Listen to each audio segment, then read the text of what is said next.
ইমাম সাহেবের কাছে একটা ছেলে যুবক গরিব মানুষ বড় অসহায় জোহরের নামাজের কতক্ষণ পর এসে বলে, হুজুর আমাকে একটা কোরআন শরীফ দিবেন। কোরআন শরীফ নাই, এমন আছে না নাই? কোরআন শরীফ পড়তে পারে কিন্তু নাই, তা কোরআন শরীফ দিবেন? তো হুজুরে তার কথাটা শুই না 5 ওয়াক্ত নামাজ মসজিদে এসে পড়ে, মায়া লেগে গেছে। কয় নাও এই কোরআন শরীফটা আমি পড়ি, আমারটাই তুমি নিয়ে যাও। বলেন সুবহান। আল্লাহর বান্দা কোরআনটা নিয়ে বাড়িতে চলে গেলেন। 5 ওয়াক্ত নামাজ মসজিদের মধ্যে এসে বা জামাত আদায় করে আসর নামাজের মধ্যে ছেলেটা আসে নাই। কোরআন শরীফ লয়ে গেছে কতক্ষণ গায়ে নাই। ইমাম সাহেব আসরের পরে ভাবতেছে কি ব্যাপার, ছেলেটা দিয়ে মসজিদের মধ্যে আসলো না, দেখি মাগরিবে আসে কিনা। মাগরিবের নামাজ হয়ে গেল, লক্ষ্য করে দেখে মসজিদে নাই। এশার নামাজ হয়ে গেল, তারপরও মসজিদের মধ্যে আসে নাই। হুজুর নামাজ শেষ করে ভাবছে কি হলো, যুবকের জোহরের নামাজের পরে কোরআন শরীফ আমার কাছ থেকে চেয়ে নিয়ে গেল। দেখি তার বাড়িতে যাই, বাড়িতে কেউ নাই। ঘরের দরজার মধ্যে যায়া ইমাম সাহেব আওয়াজ দিলেন, ও আল্লাহর বান্দা যুবক তুমি কোথায়? দেখে ঘরের ভিতর থেকে কোনো আওয়াজ নাই, কোনো শব্দ বের হয় না। ঘর দরজা খুলে আল্লাহর বান্দা ইমাম আবু আব্দুল্লাহ রহমাতুল্লাহি আলাইহি ঘরের ভিতরে গিয়ে দেখে ওই যুবক ছেলেটা কোরআন শরীফটা বুকের মধ্যে নিয়ে চিরদিনের জন্য ঘুমিয়ে গিয়েছে। কোরআন শরীফটা বুকে, কাছে গিয়ে ডাক দিছে, যুবক। কোনো সাড়া নাই। কে আইসা নিয়ে গেছে? আজরাইল পাঠাই দিছে। কোরআন শরীফটা এমনি ধরেছে যেমনি ভাবে ছোট বাচ্চা মাকে জড়াইয়া ধরে ঘুমিয়ে যায়, ঠিক তেমনি ভাবে যুবক কোরআন শরীফটা বুকের মধ্যে নিয়ে ঘুমিয়ে গিয়েছে। এই ঘুমটা কেমন জোরে বলেন, ভালো না খারাপ? আবার যুবক ভাইয়েরা, আল্লাহর বান্দা যুবক কোরআন শরীফ বুকের মধ্যে নিয়ে ঘুমিয়েছিল, আর তুমি আমি আমাদের সন্তান হাতের মধ্যে মোবাইল নিয়ে কানের মধ্যে হেডফোন লাগায় ঘুম যায়, ঠিক না বেঠি? নবীজির কাছে সাহাবায়ে কেরাম বলে, নবী গো আমাদের হাসরটা কেমন হবে? নবীজি ডেকে বলে, মরণ যেমন হবে হাসর তেমন হবে। বলেন ঠিক না বেঠি? নবী গো আমাদের মরণ কেমন হবে? নবীজি বলেন, জীবন যেমন হবে মরণ তেমন হবে, মরণ যেমন হবে হাসরও তেমন হবে, ঠিক না বেঠি?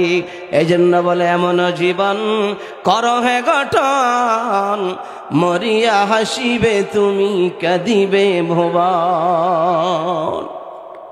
ঠিক না বেঠি? না ফেসবুকের জীবন না, এটা না, এটা জীবন নয়। আছেন না? ঘুম ধরছে? পিছে দা আছেন? ঘুমাইয়ে নেন যায়া, বেশি দিন বাকি নাই। যার যেই বছর হায়াত হয়েছে 60 70 নয় 80 একটুকু গণ্যা রাখেন, এর বেশি অনেক পাওয়া যাইব না, ঠিক না? নূহ আলাইহিস সালাতু ওয়াস সালাম বাইরে দিয়ে ঘর তালা দিয়ে কই জানি গেছে, বহুত কোন পরে ঘরে আইছে। আইসা নিজের চাবি দিয়ে নিজে ঘরটা খুলছে, খুললা চাইয়ে দেখ রে ওনার গদিটার মধ্যে একটা যুবক বৈশা রয়েছে। জোরে কন না সুবহানাল্লাহ। কি আশ্চর্য! হুজুরে যদি মসজিদ খুললা নামাজে যায়, আইসা যদি দেয়া যায় তালা বাড়িতে লাগে নেই গেছে, কি ভিতরে একটা লোক, আশ্চর্য হবে কিনা? চাবি দাও আমার কাছে, আবার বাহিরে এখনো তালা লাগানো, ব্যাপার কি? নবী ডেকে বলে, যুবক বাড়ি কোথায়, ঘর কোথায়, তোমার নাম কি, পরিচয় দাও। ঘরে ঢুকলে কেমন করে, চাবি পাইলে কোথায়, পারমিশন নিলে কার কাছ থেকে?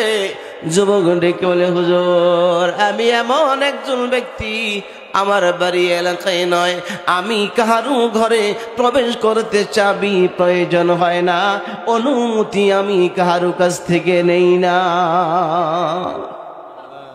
কেডা? আপনার মামু আজরাইল, পারমিশন লাগে না।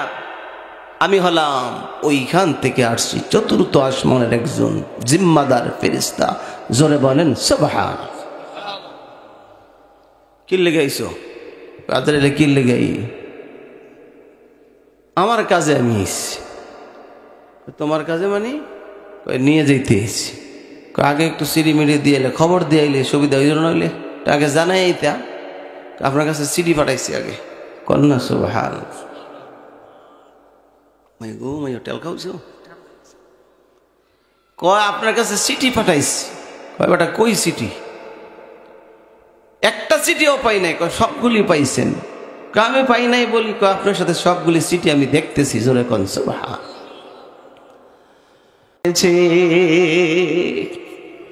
তোমার ঘুমটা তো বড় চমৎকার ঘুম, ঠিক না?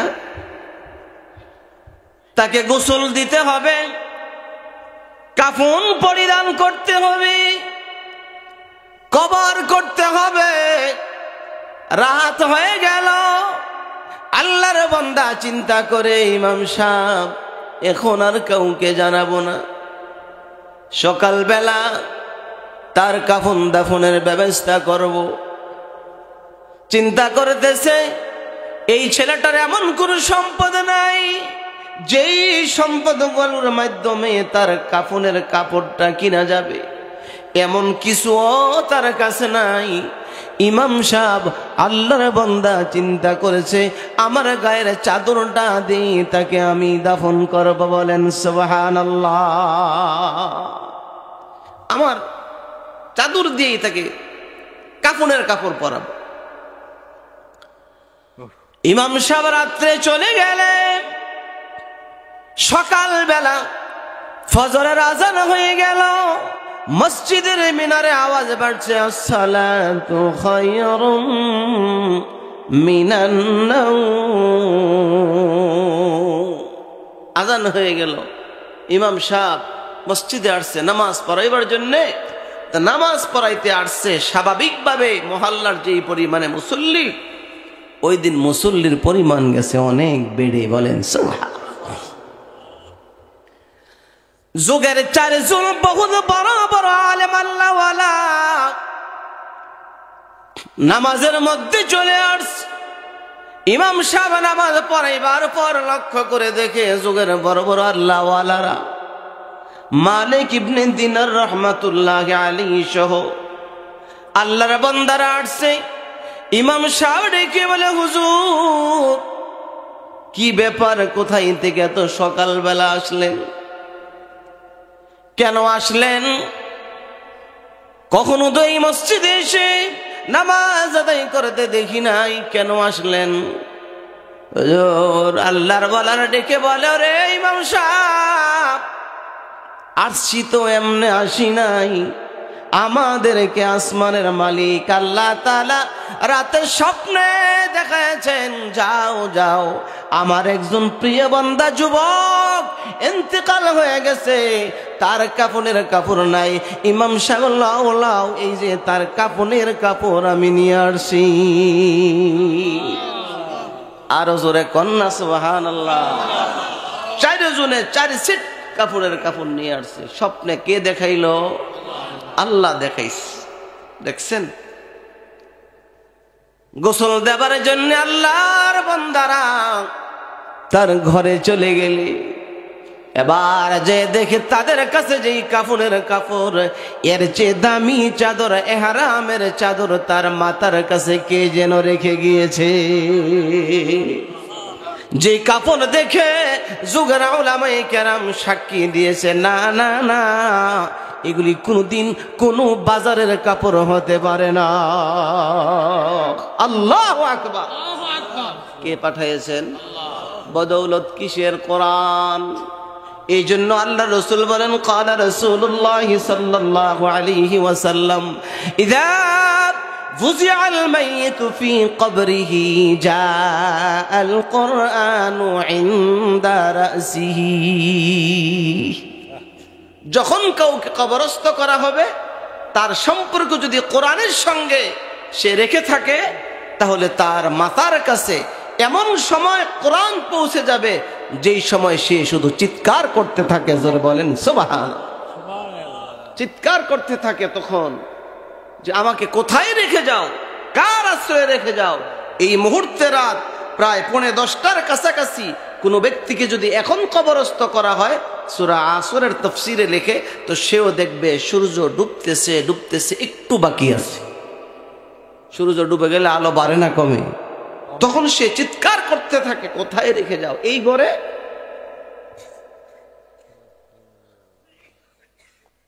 তখন নবীজি বলেন যুবক আকৃতি ধারণ করে তখন কোরআন তার কাছে চলে যায়। রাজুলুন সালিহুন, নেককার আকৃতি ধারণ করে, আর বলে আর চিৎকার করতে হবে না, জোরে বলেন সুবহানাল্লাহ।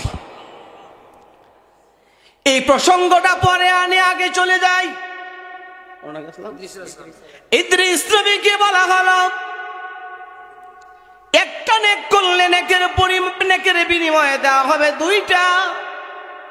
নবীকে বলে রে জিবরাইল, এমন সুন্দর অফার পেয়ে গেলাম, আমাকে একটু জানাই দেওয়া যাবে কোন দিন আমার মওত হবে?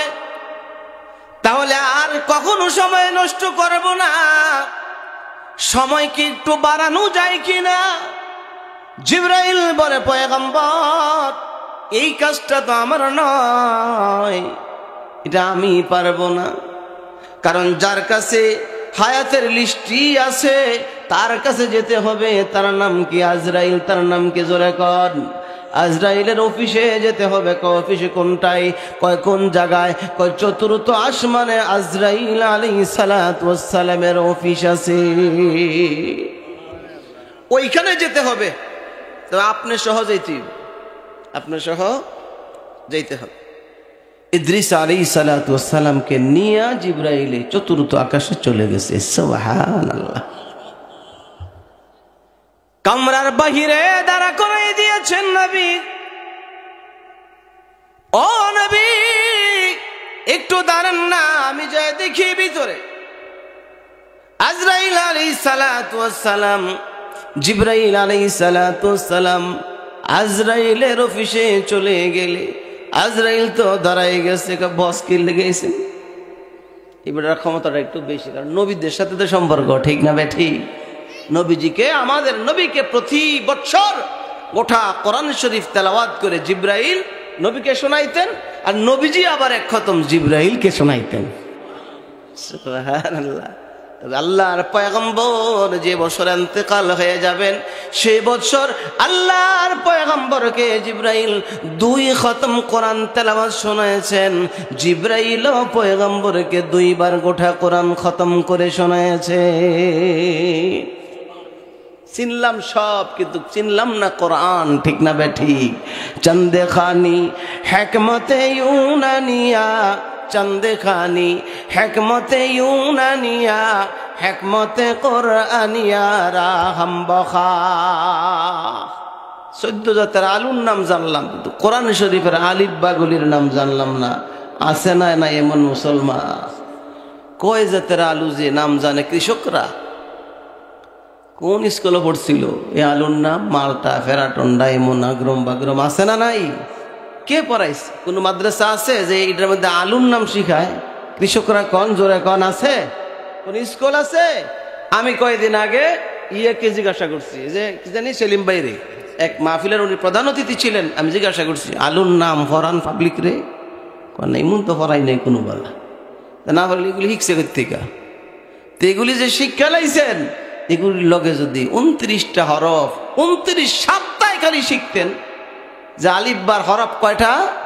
29টা, যে প্রতি 1 সপ্তাহে শিখবো শুধু আলিফ, পরের সপ্তাহে বা পরের সপ্তাহে তা, এমন করে যদি শিখতাম তাহলে তালিবুল ইলমের খাতার মধ্যে আমাদের নামটা লেখা হয়ে যেত। বয়সের সাথে খাস না। এখনো কেউ যদি প্রতিজ্ঞা করে যে আমি কোরআন শিখতে চাই, শিখতে পারলো না, চেষ্টা করলো, আল্লাহ তাআলা বলে তেলাওয়াতের সওয়াব দিয়ে দিল। মান তরিকে সাইমি আরম্বজা, মান তরিকে সাইমি আরম্বজা ওয়া আল্লাইসা লিল ইনসানি ইল্লা মা সাআ। আল্লাহকে চেষ্টা করো, সফলতা দেওয়ার দায়িত্ব আমি আল্লাহ তাআলা। সুবহানাল্লাহ দি কয় না, ঘুম দিয়েছেন না? আমরা কইন না, ডর করে আপনারা বারবার কইলেন, দয়া করে কইছেন আমরা কইলে এমনি এমনি আমার কইন না, চালু রাখতে গেলে ঠিক হয়। তাইলে চেষ্টা আমাদের, সফলতা দেওয়ার দায়িত্ব কার? আল্লাহ তাআলা দিবেন, ওয়াদা করেছেন তিনি। এটা শিখলাম না, যদি শিখতাম তাহলে আসমান জমিনের সমস্ত বাসিন্দার দোয়া পাইতাম। কে বলেছেন? নবীজি বলেছেন। ক্বালা রাসূলুল্লাহ সাল্লাল্লাহু আলাইহি ওয়াসাল্লাম, মহারাজ জায়গা কেউ বেশি জাড্ডা ধরছে, ঠিক না? তে আনতে যায়, তে আনতে যাবে তখন বুঝে আড়াই বুঝে খাতার তলে বুঝব মেয়ে আন্তাজি কন বেশিক্ষণ না, ছেড়ে দিমু, থাকবেন না কতক্ষণ? একটা হাদিস শোনাই, নবীজি বলছেন যারা তালিবুল ইলম, এটা জোয়ান আর বুড়ার কথা না। এখনো যদি হুজুরের কাছে মসজিদের মধ্যে যায় এখন যে হুজুর 10টা সূরা শুদ্ধ করে পড়ার আগ্রহ নিয়ে আসছি, চাই মৌত পর্যন্ত লাগুক, আমি তালিবুল ইলমের খাতার মধ্যে নামটা উঠাই দিলাম, ওই দিন থেকে আপনার জন্য সমস্ত বাসিন্দার দোয়া শুরু হয়ে যাবে। সুবহানাল্লাহ। নবীজি এক হাদিসে বলছেন, ক্বালা রাসূলুল্লাহ সাল্লাল্লাহু আলাইহি ওয়াসাল্লাম, ইন্নাল্লাহা ওয়া মালাইকাতাহু ওয়া আহলাস সামাওয়াতি ওয়াল আরদি হাত্তান নামলাতা ফি হুজরিহা ওয়া হাত্তাল হুতা লা ইউসাল্লুনা আলা মুআল্লিমিন নাসিল খায়র। আল্লাহর পয়গম্বর বলেন, কোন তালিবুল ইলম যদি দ্বীন শিখার জন্য, আলিফ বা শিখার জন্য, কোরআন শিখার জন্য, ঈমান শিখার জন্য কোন মজলিসের মধ্যে চলে যায়, অথবা তার নাম লেখায় তালিবুল ইলমের তালিকার মধ্যে, কয় বয়স বাচ্চা হওয়া জরুরি না, দাড়ি পাইকা গেছে তারপরেও হাজিরা খাতার মধ্যে তালিবুল ইলমের সাথে নাম লেখাইবার সুযোগ আছে।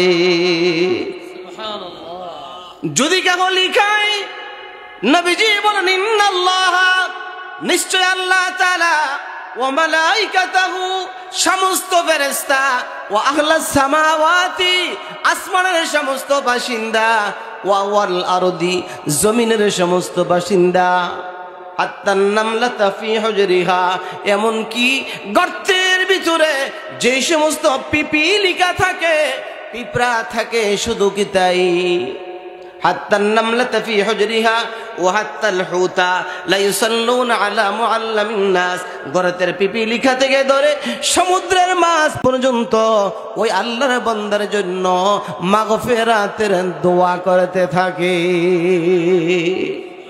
আল্লাহ, এটা তালিবুল ইলম বুড়া হইছে তো হইছে, কিছে, তুমি তারে মাফ করে দাও। আসমানের সমস্ত ফেরেশতা কয়জন? হিসাব আসেনি? হিসাব নাই।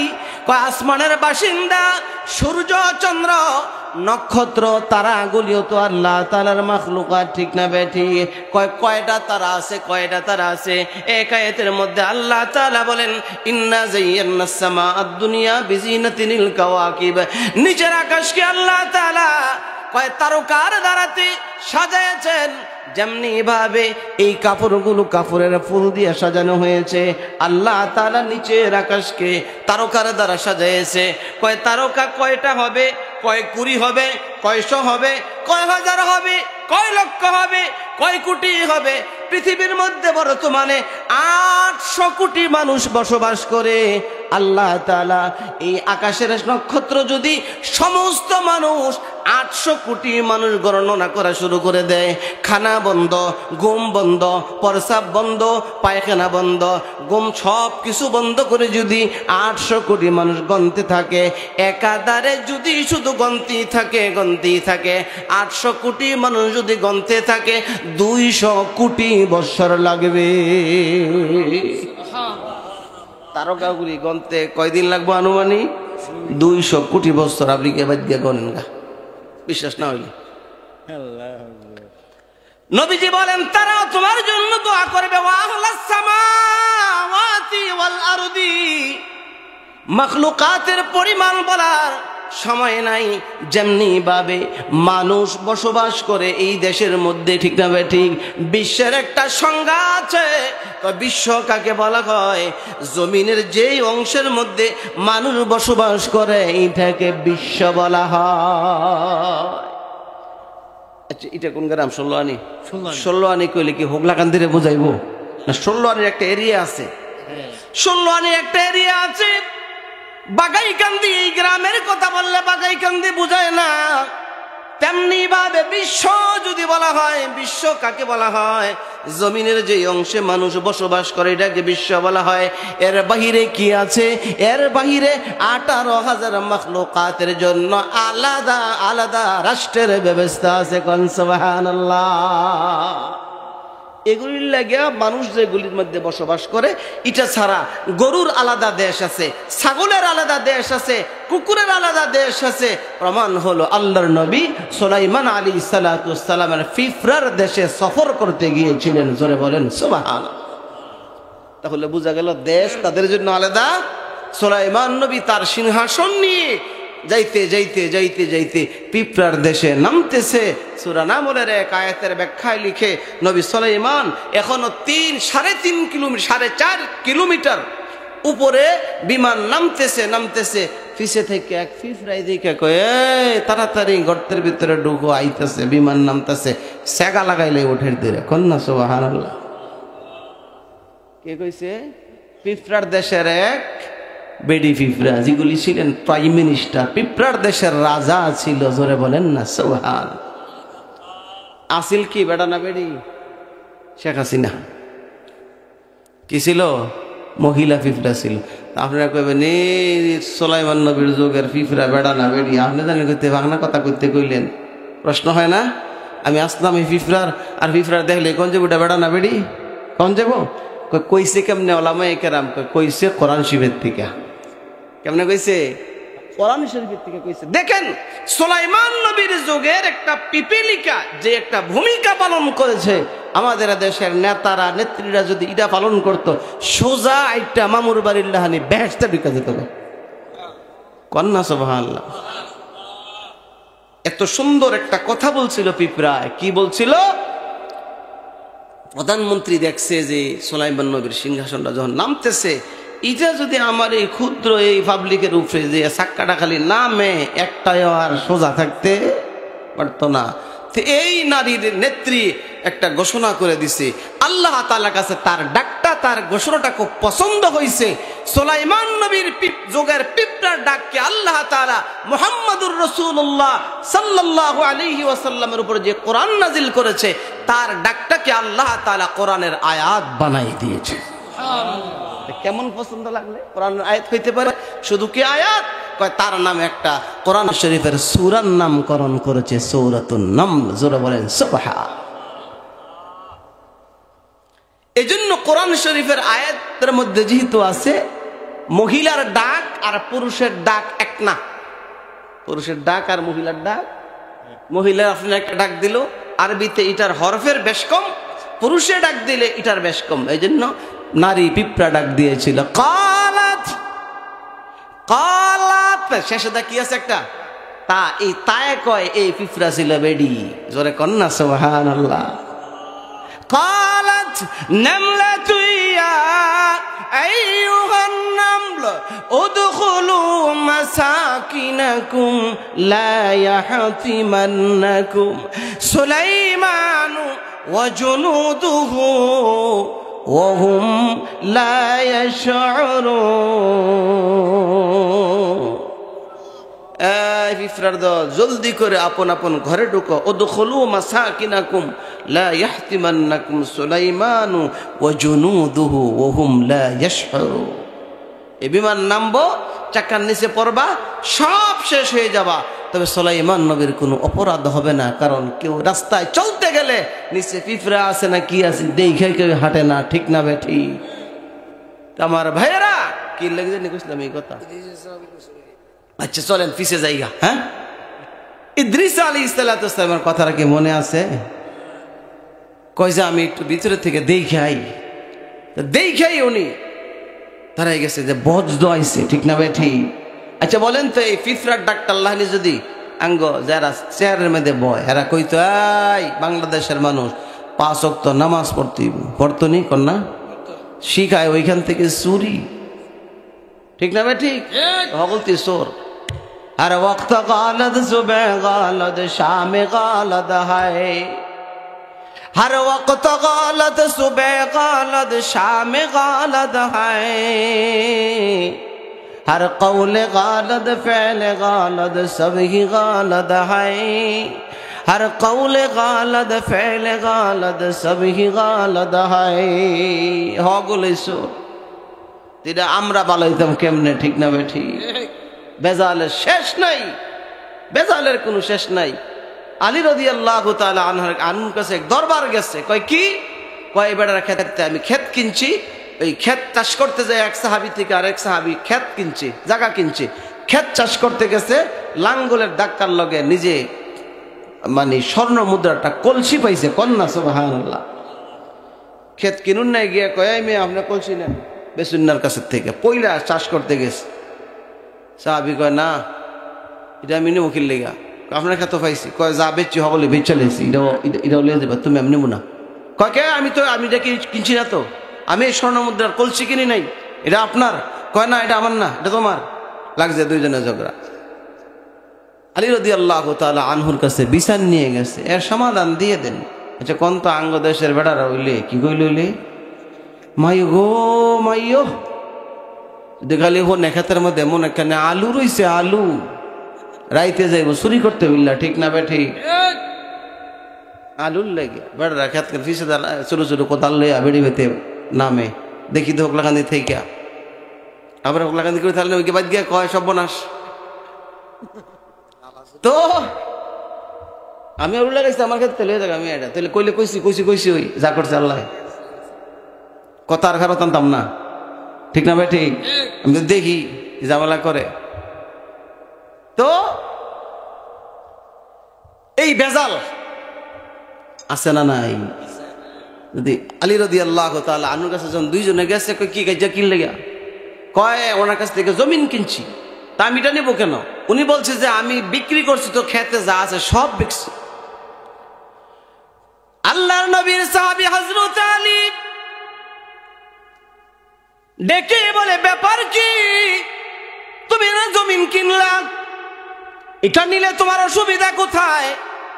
আমিরুল মুমিনিন নিব না, কিয়ামতের কঠিন ময়দানে আল্লাহ তাআলা যদি আমাকে বলে জমিন কিনছিলে কেন টাকার এই কলসি নিলা, এটার মালিক তো তুই ছিলে না, আল্লাহর আদালতে কেমনে জবাব দিব? আল্লাহর পয়গম্বর বলেছেন গোটা জিন্দেগির হিসাব নিবে, আন উমরিহি ফিমা আফনা, এই জন্য নিব না। বিক্রেতারা বলে তুমি কেন নেও না? আমাকেও যদি আল্লাহ বলে জমিন বিচ্ছিলে যা ছিল সবই বিক্রি হয়ে গেছে, তুমি গ্রহণ করলে কেন? এই জন্য আমিও নিতে রাজি না। আমিরুল মুমিনিন এই দুইজনের দ্বন্দ্ব দেখে সমাধান দিয়ে দিলেন। আমাদের গ্রামের মেম্বার চেয়ারম্যান যদি এই কথা কইতো, রাইতে কইতো আমরা দিলা, ঠিক না ভাই ঠিক? আমরা দিলা তোর ভাইয়ের নামে খতম ফরাই দিব, একটা পাতলা খতম, ঠিক না ভাই ঠিক? রাগ হইতেছে। ঘটনাগুলি এমন কিনা হযরত আলী সিদ্ধান্ত দিয়ে দিলেন, এরে নবীর সাহাবী, তোমার কি কোনো ছেলে আছে বিয়ে করার উপযুক্ত? হ্যাঁ হুজুর, আমার একটা ছেলে আছে বিবাহ করার মতো। তোমার কি কোনো মেয়ে আছে? যে হুজুর আমার মেয়ে আছে, দুইজনকে বিবাহ করায় দাও, আর এই টাকার ঠিল্লা তাদেরকে তোমরা উভয় হাদিয়া দিয়া দাও। সমাধান দেখছেন নি? আল্লাহু আকবার। এই জন্য আল্লাহ কয় যাও তোমাদের উপর রাজি হয়ে গেছি, আজরাইল পাঠাবো আর কোরআন শরীফের আয়াত তেলাওয়াত করবে, আর তোমাদেরকে উঠাইয়া আমি আল্লাহর তরি জান্নাতে নিয়ে যাবে। তা বলতেছিলাম হযরত জিবরাইল আজরাইলের কাছে যায়, বলে আজরাইল রে, সমাধানের জন্য তোমার কাছে এসেছি। কি হুজুর, কি ভাই জিবরাইল, কি সমস্যা? নবী ইদ্রিসকে নিয়ে আসছি, তোমার রুমের বাহিরে দাঁড়ায় করাইছি। আল্লাহ তাআলা অফার দিয়েছেন, এক করবে একটা, নেকের বিনিময়ে দেওয়া হবে দুইটা। এই জন্য উনি জানতে চায় হায়াত কতদিন আছে, একটু কি বাড়ান যায় কিনা, মেদরা কি বাড়ান যায় কিনা। এই কথা শোনার সাথে সাথে আজরাইল উচ্চ কণ্ঠে বলতেছে আলহামদুলিল্লাহ। আমরা কন্যা আলহামদুলিল্লাহ। আচ্ছা কোন তো এই কথার লাগে আলহামদুলিল্লাহ মিল কি? আলহামদুলিল্লাহ মানে শুকরিয়া আদায় করলাম। আলহামদুলিল্লাহ অর্থ কি? আমরা আল্লাহ শুকুর আদায় করলাম। তো এই শুকুরের সাথে বেড়াই কইলো যে হায়াতটা কত বাড়ান যাইব কিনা, বা মেদরা কি পরিমাণে আছে একটু কইয়া দাও। উনি জোরে কয় আলহামদুলিল্লাহ। জিবরাইল ডেকে বলে, আজরাইল রে, আলহামদুলিল্লাহ বলার কোনো কথা তো আমি এখানে বলি নাই, আলহামদুলিল্লাহ কেন বললা?